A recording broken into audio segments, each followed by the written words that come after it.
Welcome to this week's edition of Flashback Friday, your opportunity to get some good review by listening to episodes from the past that Jason has handpicked to help you today in the present and propel you into the future. Enjoy. Hey, Jason, congratulations on your 1,000th podcast. That's amazing. You are so productive. Not only that for Creative Wealth, but everything else that you do. Pretty incredible.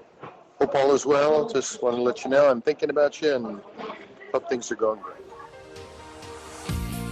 Welcome to the Creating Wealth Show with Jason Hartman. You're about to learn a new slant on investing, some exciting techniques, and fresh new approaches to the world's most historically proven asset class that will enable you to create more wealth and freedom than you ever thought possible. Jason is a genuine self-made multimillionaire who's actually been there and done it. He's a successful investor, lender, developer, and entrepreneur who's owned properties in 11 states, had hundreds of tenants, and been involved in thousands of real estate transactions. This program will help you follow in Jason's footsteps on the road to your financial independence day. You really can do it. And now, here's your host, Jason Hartman, with the complete solution for real estate investors. Welcome to episode 1081. Thank you so much for joining me as we have got a bonus episode today, and it, of course, as always, a lot is going on in the world. Last day here in beautiful Kauai. It is absolutely gorgeous outside. Sadly, today I haven't had a chance to experience much of it. A little nap by the pool, little swimming in the beach, but lots of work to do. When running these events, I really get behind on stuff, so trying to play catch-up. Got a little bit of information for you that I think might be interesting. So Alan Greenspan, our former Federal Reserve Chair, the longest-serving Federal Reserve Chair, certainly of my lifetime, known as the Maestro, and he was in that position from 1987 until, about 2006, I guess, right? And, he was credited, I think, I don't think he deserved the credit for a lot of the stuff that happened under his reign. He was a helicopter Federal Reserve Chair, just like Ben Bernanke was. He got the moniker Helicopter Ben because he one time said that, if the economy needed it, if you had to stimulate the economy the Keynesian way, John Maynard Keynes, of course, believed in priming the pump, and he was the opposite of Hayek and a lot of the other better thinkers about the economy. I do admit that, that jolt of caffeine does help once in a while when the government pumps it in extraneously, but he got a lot of credit for things that really just weren't legitimate economic policy, right? They weren't good economic policy. Basically on a long span of quantitative easing, anything's going to look good. But at the end, the ending was pretty ugly, and I think he retired at just about the right time to let someone else come in and deal with his mess, right? And that was, of course, Ben Bernanke that did. He's out with an article, and he's talking about 7 threats to the booming economy, 7 threats to the booming economy. And he talks about the ballooning U.S. federal budget deficit, soaring, now get this, soaring inflation, right? Soaring inflation. And that's something I've predicted for a long time, and it was pretty tame for several years there, although it was higher than the official numbers would ever let on. And then falling savings rates, declining productivity, a bubble in the bond market, undercapitalized banks, and the trade war. I don't agree with all of this. I think that some of it is rather overrated.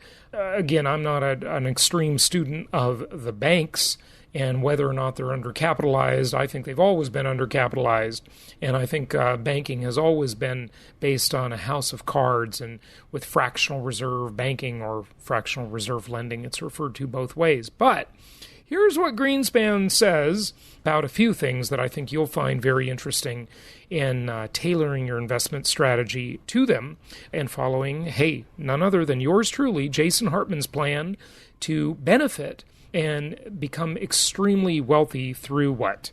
Through inflation-induced debt destruction. Well, the article says, among the risks that worry Greenspan is the possibility of an acceleration of inflation followed by a sharp hike in interest rates by the Fed to rein it in. Now, remember, the way it works, obviously, is, and I know y'all pretty much get this, is that when the economy gets overheated and there are signs of inflation, the Fed tightens the money supply, we see increased interest rates, and that puts a damper on the economy. It slows it down, reins in inflation. Of course, the most famous Federal Reserve chair that really did this, made us all take the hard medicine, was Paul Volcker, who broke the back of very serious inflation in the past from the late 70s, early 80s, that misery index stagflationary time under Carter, and it did bleed over into the early 80s for sure. We saw him raise rates and tighten the money supply just incredibly, and it ultimately did break the back of inflation, and I think he gets a lot of credit for that. It's a tough thing to do, but you got to do it. And the idea that you have this central bank and a managed economy and central planning, which is a very communistic type of concept, it all really is terrible. I mean, that's what causes these boom and bust cycles. I say just let the market manage the economy rather than some central planners at the Federal Reserve or at the Treasury Department, and but it's the way it is. Look, right? It's the way it is. So I say just align our interests with the most powerful forces the human race has ever known, governments and central banks. And here Greenspan is saying what he predicts will happen. And I think as income property investors, we can all benefit from this very, very well. As he told Barron's, quote, "We are working toward stagflation as characterized by a weaker economy and inflation. During the 80s, we had an obvious occurrence of that. The Federal Reserve can put a clamp on it. It lasted for 2 to 3 years, and it brought it to a halt." Now, that was Volcker, of course, right? But we don't think it's terribly different this time. "The impetus for this bout of inflation will come from rapidly growing federal budget deficit, itself the result of rapidly rising entitlement spending, particularly on Social Security and Medicare benefits for retirees." Greenspan notes that the number of Americans aged 65 and older is increasing at twice the rate among working-age Americans, creating the biggest fiscal challenge in U.S. history. Make sure you really got that. We've been talking about this on the show over the years many times. The graying of America concept. Now we have this time in the U.S. where there is a very large older population that is living longer and longer than ever before. Now, granted, recently, because of the very sad obesity and diabetes epidemics, and just all of the, just watch the documentary, Fat, Sick, and Nearly Dead. We are being poisoned. You've heard me rant about that too many times. I won't bother today. But I got another interesting article for you about that if we have time, which we probably won't. So we are definitely being poisoned. And so lifespan actually now is starting to decline just a bit. Isn't that a terrible thing? It really is. It should be the complete opposite at this time in history with all of the advances in medical technology, of course. So we've got this graying of America trend. Certainly Americans are living longer than they did when the Social Security program was designed, when the average age in retirement was something like 3.5 years or something, right? Now, people live 20, 30 years past retirement, and this is very expensive. This is a hugely lopsided population curve, similar to that of, do you know what country I'm going to say? Do you know? Yes, you do, because you listen to the show, and you are a high information investor. Japan, very similar, but their numbers are skewed much more radically than ours, and the U.S. is much, much better off than Japan. But the concept is similar, because they have this aging, graying population. The Japanese aren't having kids, they're going extinct, and Japan will basically not exist in something like 70 years. I mean, you can't, look, as Mark Stein says, you can't have a country without people. You can't have a country without people. So Japan, Russia, Western Europe, this is just true all over the West, right? It's mind-boggling, really, what's going on demographically in the world. He says stagflation is coming. Now, what does that mean to us as investors? Well, it means we will benefit very handsomely or beautifully from inflation-induced debt destruction.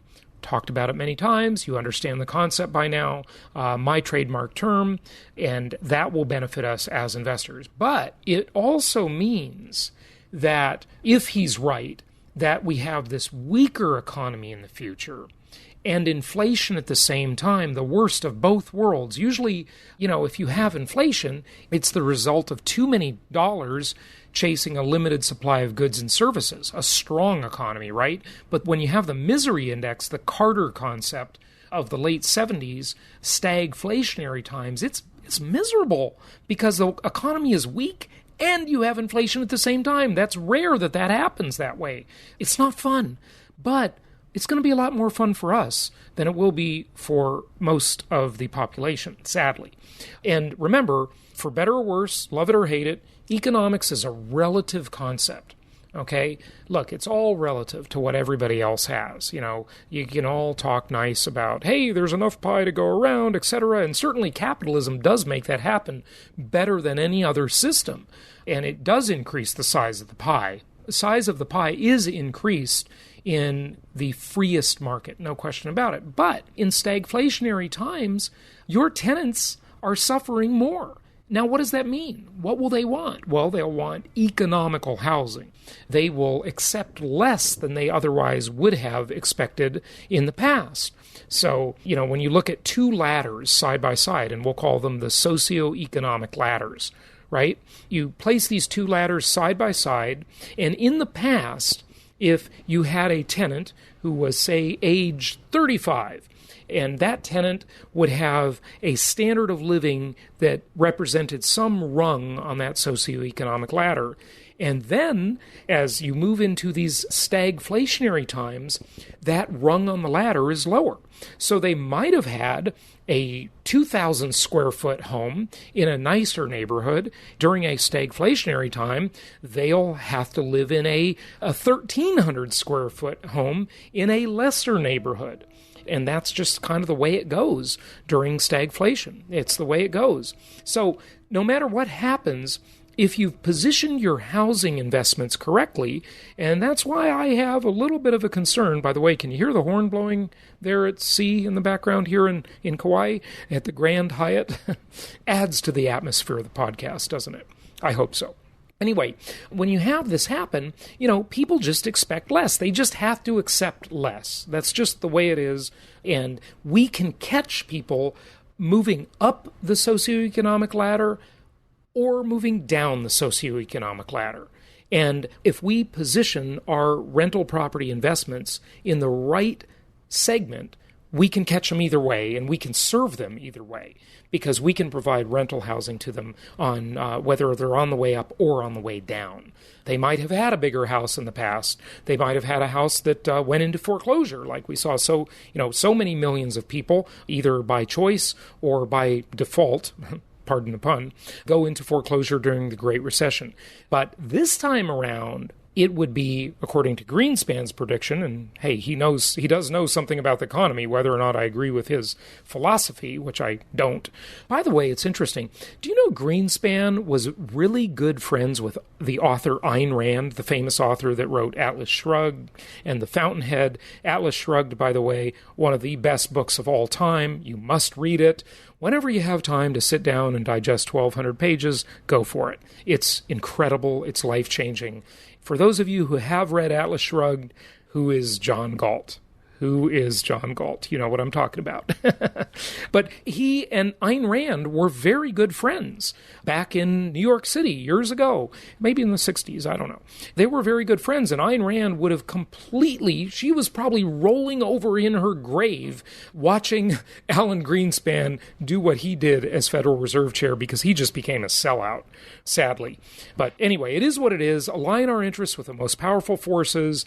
That's what we need to do. Now, this is one of the reasons, and I kind of alluded to it a moment ago, that I have some trepidation about short-term rental properties and any higher-end property.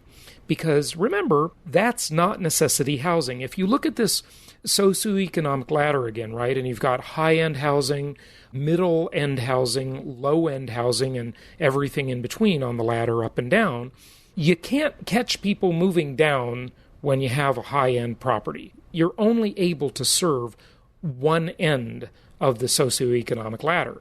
But when you're at the lower middle, you can serve the biggest segment of that. And that's why still, I don't tend to fall for, well, I fall for it a little bit. Hey, I'm human. But I try not to fall for it. The sort of the hype and the trends and the trendy thing out there, right? And, the trendy thing lately, well, there's a lot of trendy things lately, a lot of dumb money in the market. At our Venture Alliance meeting the past 2 days here in Kauai, we talked a lot about the dumb money. And when things are booming, money gets really stupid. Don't let that happen to you. If you have some wealth, like I said before, it's okay to speculate with 10 or 15% of it, take some risk, you can afford to lose, and you might win, you might hit a home run. But for the rest of the world, you've got to invest conservatively and prudently and put your money in the spectrum of the socioeconomic ladder where you can serve the most people, where you've got the biggest market and can serve the most people. So I mentioned the food thing earlier, and of course, most of us know we are being poisoned by our food and the big food companies. Just a little thing here, because there is a Wall Street Journal article, and this is last weekend's edition, November 3rd and 4th, and I thought this was interesting because I've thought this way for a long time about food. Now, I'm not much of a foodie. I just eat to live. I don't live to eat. But I do think that there is one kind of interesting thing that few people think about, and in this Wall Street Journal, there's a whole article about it, which I've never seen before. I just thought of this myself many, many years ago, maybe 15 years ago or so, and it's kind of this concept. Think about it. In the olden days, when life was more traditional and the family ate around the dinner table and everybody showed up for dinner and it was kind of an event, it was just something they did. Hey, like I said, watch old movies and watch old TV shows. Make sure you stay in touch with how things used to be, because those who don't learn from history are doomed to repeat it. Those who don't learn from history are doomed to repeat it. And there are so many nuances of that, right? This isn't a big historical thing, but it's just the way society was. And guess what? When people sat around the dinner table, they would be in the kitchen before dinner, and they wouldn't be preparing food in a microwave. They would prepare food the old-fashioned way, right? In, pots and pans and ovens. And in so doing, the aroma of the food filled the house, right? And that was part of the taste experience. And I think nowadays, because so much of the food we eat is processed and it's just crap. It's disgusting. It really is. Sadly, we all probably do it. I know I certainly eat this junk too, this poison, but I try to minimize it. And because of that, we gobble it down quickly, and we don't have the full food experience, which involves many senses, not just taste buds. So this article says, eating should feed all of our senses. That's the title of the Wall Street Journal article. Food isn't all about taste. It's essential to smell the bay leaf and to hear the snap of the celery stick, right? So the author of this article, B. Wilson, she's talking about how it's much more than just this one-dimensional thing. Hey, you know how I talk about income property? It's a multi-dimensional asset class. Well, hey, food is a multi-dimensional asset class. And I would just encourage you to keep that in mind. I think that would really help solve a lot of the health problems we have if people treated food more in a way that involved multi-dimensional senses, if you will. So, kind of likened it to real estate investing, didn't I? Hey, that wasn't bad. Okay, next week we have got to talk about retiring at age 40. Why the heck would you want to do that? But okay, we will talk about it, because this is another interesting Wall Street Journal that I have just got to rant about, and we don't have time to rant about that today, but I'm going to rant about it next week, I think, because this just kind of blew my mind. Maybe you saw it already, and you know what I'm going to say. One of our Venture Alliance members, Mary Ellen, read that article as I talked about it just a little bit during our Venture Alliance mastermind meeting yesterday. It blew my mind, profiling a lawyer who's 38 years old, who wants to retire at 40, and how she's doing it. Oh my God. Be careful of what you read in the mainstream media, because this just, it kind of blows my mind. I'll rant about it. in an upcoming episode. Okay, let's get to part 2, and make sure you go to jasonhartman.com/contest. We're going to wrap up that contest for the Ring doorbell or the Amazon Echo next week. We appreciate your comments and questions that you can submit when you enter the contest. Just takes, a couple seconds to enter, but you can always editorialize a little bit and ask us a question or tell us what you think about anything. And that's optional. Okay, let's get to part 2 of our guest, and make sure you go to jasonhartman.com/contest.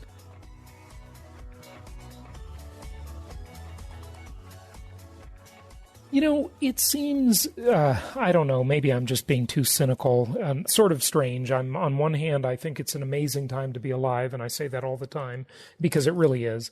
But on the other hand, I think there are some pretty ugly things going on in the world.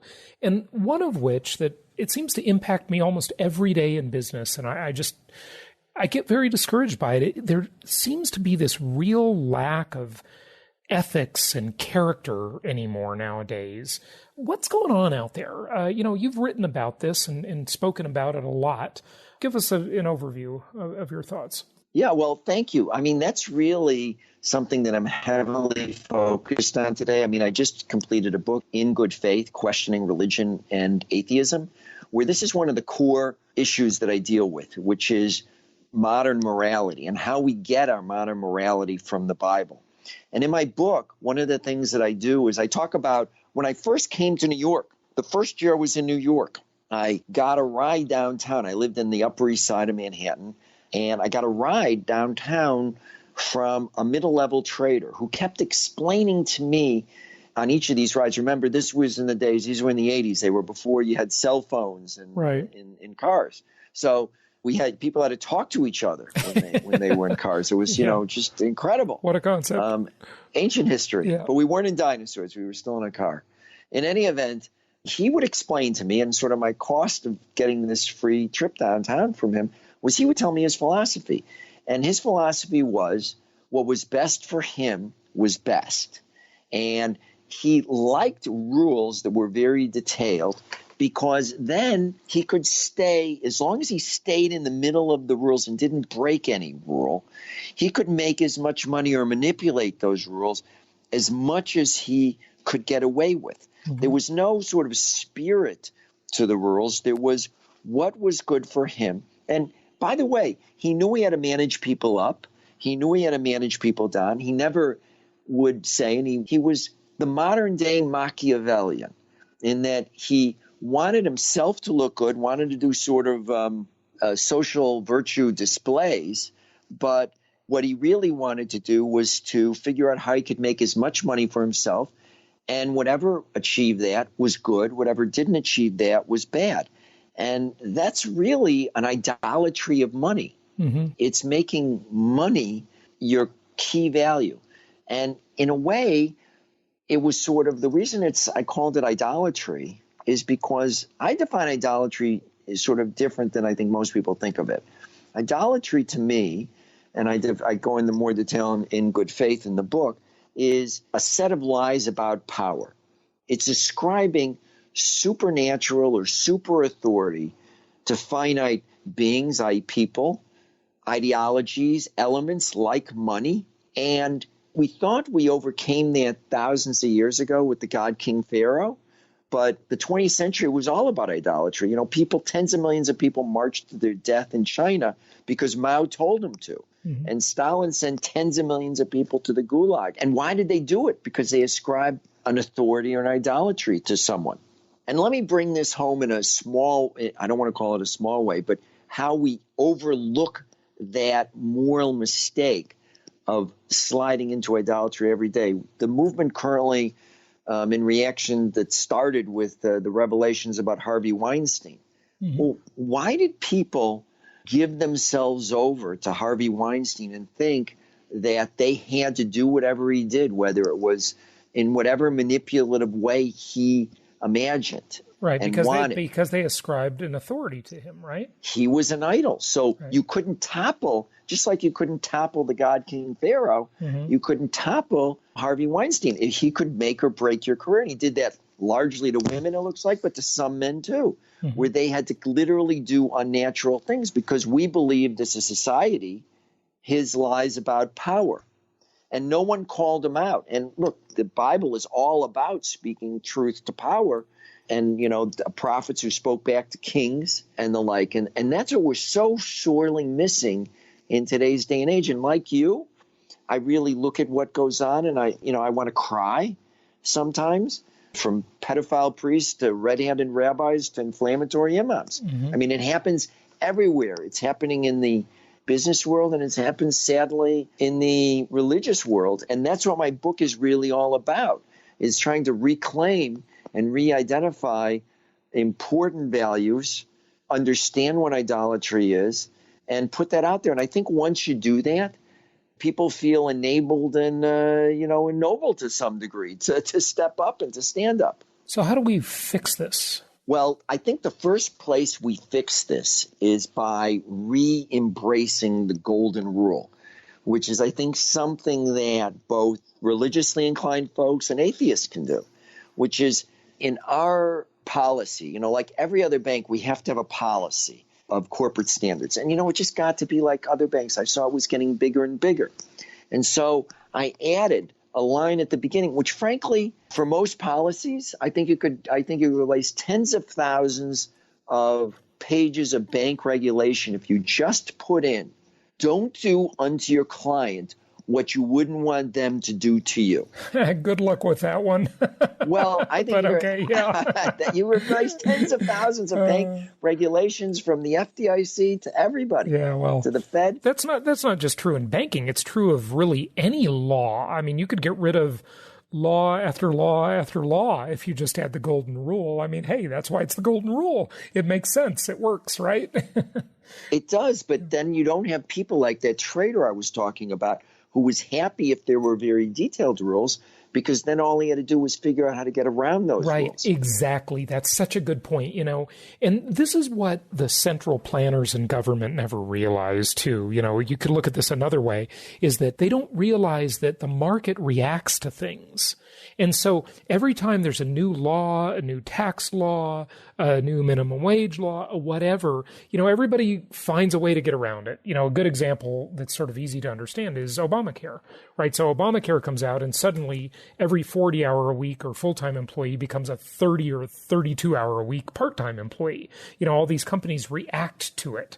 That's the way it works. So if you just had the golden rule, how simple it would be, right? It would be very simple. And I think that the other thing that we need to think about is, as we're entering an era, you touched on Google briefly and the like, but I think as we enter an era where more and more decisions are made by machines in all sorts of ways, I think putting morality and reason back in the center, it's going to be more and more crucial to society.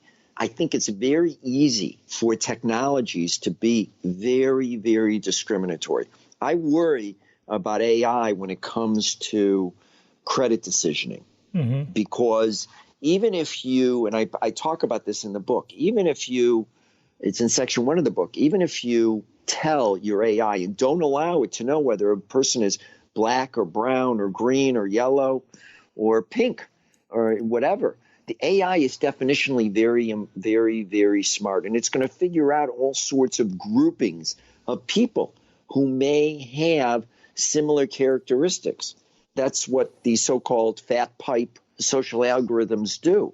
And so you'll end up discriminating against people who there's really no reason to discriminate against them other than the networks that they have, their families, their friends. And we could end up consigning certain groups of people to always be at the bottom of the economic totem pole, to always pay the highest rate on credit cards, to always have the most difficulty getting mortgages.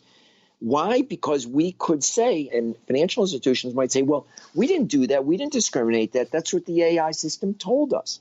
Mm-hmm. And I worry that just like I spoke about idolatry in other ways, we could make AI decisioning, we could, just like Harvey Weinstein, we could impute to it a sort of super authority that's untoppable. Well, we have to trust our AI because it's making the right decisions. Right. Well, that's why it's more and more important.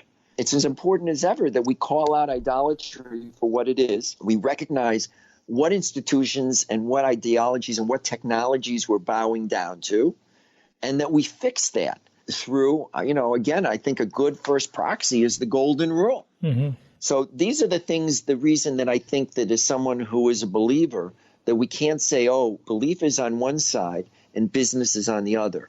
Because where the rubber meets the road is, and Adam Smith recognized that, and the Bible recognized that just as well. I mean, if you can only read one chapter of the Bible, read chapter 19. Everything that we do economically, God is a witness. What's chapter 19? Chapter 19 of Leviticus. Okay. Chapter 19 of Leviticus, which is, in a way, it says, don't cheat, don't lie, don't steal. Every time it says that, because I am the Lord your God. In other words, just like Adam Smith had an invisible hand witnessing every transaction, the Bible says whenever you do a transaction, there are three parties. There's you, your counterparty, and God watching to see what you're doing. Mm-hmm. Well, having that sense of morality is going to be more and more important when a lot of decisions are semi-invisible. Right. And you know what? I'm glad you mentioned that, and maybe we'll wrap up with this, but there are people who believe that you can just have this atheistic world and have the government hold people accountable for their wrong deeds and such. And people, just like you gave the example of the Wall Street trader or anybody in any circumstance, everybody knows that they can get away with stuff. The government, even though Big Brother is watching, can't watch everything and certainly can't prosecute everything, right? When people have no higher authority than government, that is just a recipe for disaster, in my opinion. You've got to have people live in, and I'll just say it, some degree of fear. Maybe that's not the most eloquent choice of words, that they will have consequences for their actions. Do you agree with that? Well, look, I'd like to stick with the carrot instead of the stick. Right. I think if people have faith, and recognize that every other person on this planet has some sort of divine spark, or if they don't believe that, at least believes that we share an important part of humanity with everybody else, and therefore we have a duty, and those values are taught from an early age, I think that we have a good shot. Now, don't get me wrong. You need to be able to punish people who do wrong. They need to have punishment if they do something terribly wrong. But I'd like to start on the good side. Whatever it is, but I'm saying, no higher accountability than the government, right? I think that's why you need God in society. That's my point. I agree. Yeah. I totally agree. Yeah. I think even government shouldn't be all powerful. That's why we have divided government, something that, frankly, we've gotten from the Bible, too, where there shouldn't even be one part of government that is all-powerful. In the Bible, you had the high priest, you had the king, you had the Sanhedrin, the judicial department, and you had the prophet whose job was always to speak truth to power. Mm-hmm. You don't want any part – you don't even want government to be all-powerful. Right. You want nothing to be all-powerful in the end. Exactly. Scott, give out your website and tell people where they can find out more. I'd love people to go to my website, which is ingoodfaith.com. There you can learn more about the book. You can learn more about what I'm saying and get some links to that TED Talk and to some of my articles. And if you'd like, and hopefully you will, please order the book. Fantastic. Scott Shay, thanks for joining us. Thank you, Jason. A pleasure. Thank you so much for listening. Please be sure to subscribe so that you don't miss any episodes. Be sure to check out the show's specific website and our general website, hartmanmedia.com, for appropriate disclaimers and terms of service. Remember that guest opinions are their own, and if you require specific legal or tax advice or advice in any other specialized area, please consult an appropriate professional. And we also very much appreciate you reviewing the show.